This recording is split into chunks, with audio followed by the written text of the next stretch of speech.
Madani liberal menjadi punca rosaknya keharmonian negara. Madani menguatkan lagi sifat kejahatan puak kafir yang selalu menghina Islam dan orang Melayu. Mereka ini sebenarnya mengawal kerajaan Madani yang lemah dan gila kuasa. Golongan munafik menyokong Madani untuk kepentingan diri dan kroni. Soal agama telah dibuang asalkan mereka mendapat kemewahan dunia. Golongan ini amat jijik sifatnya dan dilaknat Allah. Golongan Wahabi adalah ciptaan Yahudi untuk menyambut Dajjal. Wahabi berusaha memisahkan Islam dari orang Melayu. Wahabi tidak menentang kemungkaran tetapi memperlekakan ibadah umat Islam. Wahabi golongan sesat yang mencari kepentingan dunia.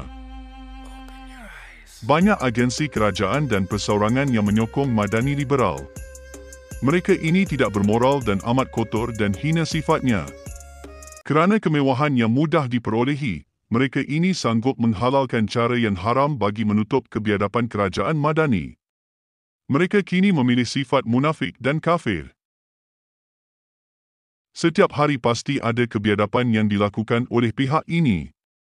Mereka menghina Islam, Nabi dan amalan orang Islam. Mereka tahu kepercayaan mereka adalah penipuan serta sesat. Mereka sebenarnya malu mengaku kebodohan mereka. Penghinaan kepada Islam tak akan berhenti di situ saja dan tentunya keharmonian dalam negara ini akan terus hilang.